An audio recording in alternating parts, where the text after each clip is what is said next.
Olá, está tramitando aqui na Câmara dos Deputados o projeto de lei 1902 de 2021, que dispõe sobre a preparação, prevenção e resposta às ameaças e emergências em saúde pública.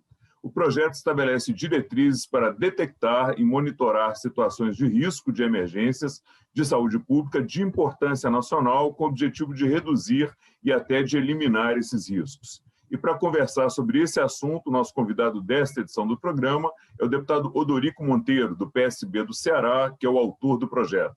Eu sou Fernando Gomes e este é o Palavra Aberta. Deputado, seja muito bem-vindo, muito obrigado por ter aceitado o nosso convite para conversar sobre esse assunto. Ô, Fernando, eu que agradeço, a satisfação é muito grande estar debatendo esse tema com você. Obrigado. Deputado, para a gente começar a conversar, o senhor podia nos falar sobre a importância do projeto e quais os benefícios que a aprovação dele pode trazer para o país aí?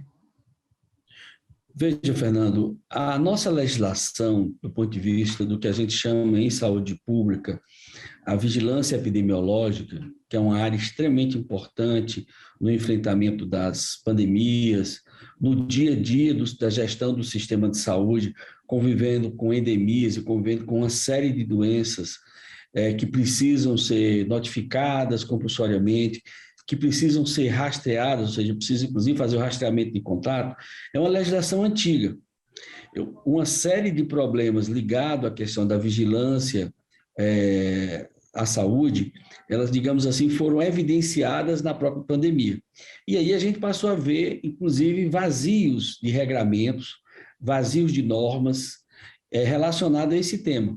Só para você ter uma ideia, a legislação brasileira de vigilância epidemiológica é de 1975. É anterior, inclusive, à criação do SUS. Nós não atualizamos essa legislação. Então, esse é um projeto de lei que tenta, então, suprir esse vácuo de regramento, de estruturar, né, dentro de todo o processo do enfrentamento de uma emergência sanitária, no caso nós estamos vivendo de uma pandemia como essa, estruturar conceitos, procedimentos, rotinas, inclusive tipificando crime de autoridades que não cumpram essa legislação. Então, é muito importante esse projeto no sentido de suprir um vazio normativo na legislação brasileira. Falando nisso, deputado, na justificativa do projeto, o senhor destaca a importância da coordenação entre União, Estados e municípios para tratar de crises de saúde, né? O senhor cita, inclusive, a competência constitucional dos 3 entes aí, que deveriam atuar em conjunto, levando em conta a estrutura do SUS que o senhor falou agora. O senhor acha que se houvesse uma lei nesses moldes antes da pandemia, esses problemas de coordenação que ocorreram entre governo federal, estado e município poderiam ter sido evitados, pelo menos em parte? Sem dúvida, Fernando. É muito importante isso que você está abordando. Por quê? Porque o Brasil, primeiro, é o único país do mundo com mais de 150 milhões de habitantes com sistema universal de saúde. E depois nós somos o único sistema que tem uma estrutura tripartite. Pela estrutura do federalismo brasileiro, da estruturação de que temos a União, Estados e municípios, e que não há hierarquia entre esses entes da federação, durante a crise sanitária que nós estamos vivendo, nós vivemos também, passamos a presenciar uma crise institucional, uma crise do modelo interfederativo, do tensionamento permanente entre o presidente da República, os governadores, o presidente da República e os prefeitos, e ao ponto de que, durante a pandemia, nós tivemos 4 ministros, e essa transição de ministro dentro do Ministério da Saúde produziu muita instabilidade do sistema, e a falta de uma coordenação única, né, o que, sem dúvida nenhuma, trouxe para nós uma crise dentro da outra, ou seja, uma crise sanitária, uma crise econômica e uma crise institucional. Essa legislação, com certeza, ela inibiria esse tipo de comportamento, primeiro porque ela orienta como é que o Estado brasileiro tem que se comportar frente a uma emergência sanitária. Segundo, tipifica o crime das autoridades que não atenderem essa legislação sanitária e ordena o papel, digamos, dos entes da federação, essa articulação entre a União, Estados e municípios, dentro do processo de emergência sanitária. Sem dúvida nenhuma, a ausência desse projeto de uma lei que é, de certa forma, já colocada no nosso projeto de lei, aumentou a crise, né? Ou seja, a gente espera que a aprovação desse projeto estruture dentro do SUS a organização de um sistema de vigilância viral, vigilância genômica, vigilância epidemiológica, que favoreça essa articulação do SUS. Deputado, qual que é a sua expectativa de aprovação desse projeto, aí, considerando toda a peculiaridade que tem hoje na Câmara por causa da pandemia para se votar tudo, né? O senhor acha que dá para aprovar esse ano ainda? O senhor tem essa expectativa? Olha, nós vamos fazer tudo. Estamos até trabalhando a possibilidade desse projeto ganhar urgência, né? Mas nós já solicitamos aí a realização de audiências públicas.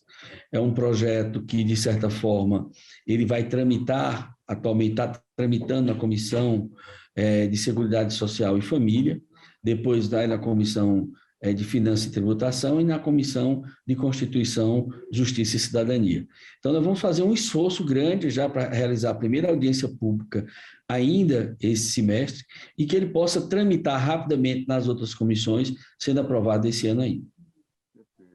Deputado, para a gente concluir, eu vou fazer uma última pergunta e depois o senhor já pode fazer também as considerações finais aí. Na justificativa do projeto, o senhor destaca muito também a importância do aprendizado, da evidência científica, dos instrumentos técnicos de vigilância de saúde, né? O que o senhor acha que essa crise deixa aí de principal lição para a gente, caso ocorra alguma coisa parecida daqui para frente? Olha, eu acho que o primeiro legado que essa crise deixa, eu diria que é o não negacionismo de uma crise, o não negacionismo de uma situação de emergência sanitária, o não negacionismo da ciência e, acima de tudo, a necessidade de que as autoridades, os poderes instituídos, presidentes da República, governadores e prefeitos, por exemplo, que são o executivo e o legislativo desse país, precisam usar um princípio importante, que é o da alteridade, que é o princípio da empatia, de se colocar no lugar do outro. Eu diria que isso é um componente ético que essa pandemia deixa para nós. O outro é que deixou o Brasil em várias situações colocando a gravidade que é o país não investir em ciência e tecnologia. O país não ter priorizado o investimento, por exemplo, no complexo econômico e industrial da saúde. A gente tem que entender que investir em ciência e tecnologia na saúde é soberania nacional, certo? E que nós precisamos cada vez mais aprimorar o pacto interfederativo em relação ao SUS. Inclusive construindo o que eu tenho chamado, até é fruto de um outro projeto nosso que está tramitando aqui na casa, criando o contrato organizativo de ação pública. As relações entre os entes da federação no Brasil do SUS são muito, digamos, frágeis. Não há uma contratualização de responsabilidade sanitária entre os entes.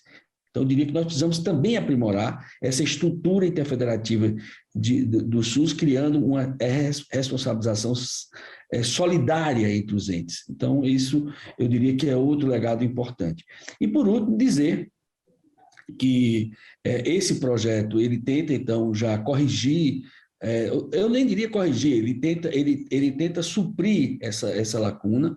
Eu quero aqui também agradecer o apoio da assessoria legislativa da Casa, que me apoiou na construção desse projeto, do cientista e sanitarista Wanderson Oliveira, que também apoiou, da doutora Leni Santos, que é diretora do Instituto de Direito Sanitário IDISA de Campinas, e, de certa forma, um conjunto de pesquisadores também que nos apoiaram, né, dando contribuições importantes para esse projeto, e agora que a gente possa tramitar o mais rápido possível e concluir ainda esse ano, para que ele possa, de certa forma, suprir esse vácuo normativo na legislação do SUS no Brasil.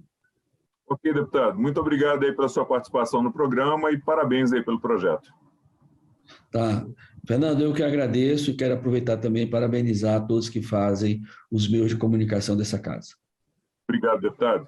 Eu conversei com o deputado Dorico Monteiro, do PSB do Ceará, sobre o projeto de lei 1902 de 2021, que dispõe sobre a preparação, prevenção e resposta às ameaças e emergências em saúde pública.